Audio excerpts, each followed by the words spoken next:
50,000 रुपए की कथित रिश्वत लेते बिचौलिया एसीबी के शिकंजे में। ओवरलोडिंग वाहनों से कथित वसूली के नेटवर्क पर जांच की नजर। मोबाइल संपर्क और आर्थिक लेन देन की होगी पड़ताल। नागपुर ग्रामीण आरटीओ से जुड़े कथित रिश्वत प्रकरण में एंटी करप्शन ब्यूरो एसीबी ने कार्रवाई करते हुए सचिन पुरुषोत्तम कातूरे को 50,000 रुपए की कथित रिश्वत लेते पकड़े जाने की जानकारी सामने आई है। कार्रवाई के बाद आरटीओ से जुड़े कथित बिचौलियों, ओवरलोडिंग वाहनों और संभावित वसूली के नेटवर्क को लेकर जांच तेज होने की संभावना है। प्राप्त जानकारी के अनुसार कातूरे का नाम ओवरलोडिंग वाहनों से जुड़ी कथित गतिविधियों के संदर्भ में पहले भी सामने आया था। अब जांच एजेंसी यह पता लगाने में जुटी है कि कथित रिश्वत किस काम के बदले मांगी गई थी और इस लेन देन में किसी अन्य व्यक्ति या अधिकारी की भूमिका थी या नहीं। मोबाइल और बैंक लेन देन की जांच। अहम मामले में आरोपी के mobile phone, call record, bank खातों तथा अन्य आर्थिक लेन देन की जांच महत्वपूर्ण मानी जा रही है।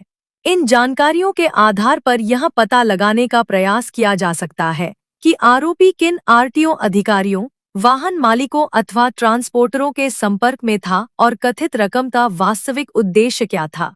मामले के संदर्भ में कलबीर कलसी और हेमंत सोलंकर के नामों को लेकर भी सवाल उठ रहे हैं। हालांकि इन व्यक्तियों की भूमिका के संबंध में कोई अंतिम निष्कर्ष जांच पूरी होने और आधिकारिक साक्ष्य सामने आने के बाद ही निकाला जा सकता है। मेडिकल चौक और रतन हाइट से जुड़े पहलुओं की पड़ताल। प्राप्त जानकारी के मुताबिक कातूरे से जुड़े कुछ ठिकानों, दस्तावेजों और संपर्कों की भी जांच की जा रही है। मेडिकल चौक और रतन हाइट सहित अन्य स्थानों से जुड़े दस्तावेज, संपत्ति तथा संपर्कों की पड़ताल से मामले में नए तथ्य सामने आने की संभावना जताई जा रही है।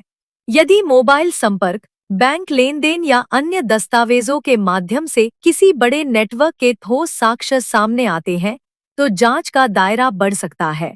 जांच से खुल सकते हैं कई राज। एसीबी की कार्रवाई के बाद अब निगाहें इस बात पर हैं कि जांच केवल एक व्यक्ति तक सीमित रहती है या कथित नेटवर्क से जुड़े अन्य लोगों तक भी पहुंचती है। ओवरलोडिंग वाहनों से संबंधित शिकायतों और कथित वसूली के आरोपों की भी जांच आगे बढ़ने की संभावना है। फिलहाल मामले में सामने आए सभी नामों और आरोपों को जांच के संदर्भ में ही देखा जाना चाहिए।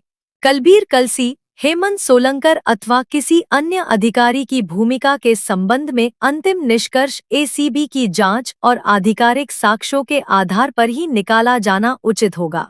नागपुर से नितेश गव्हाणे की रिपोर्ट।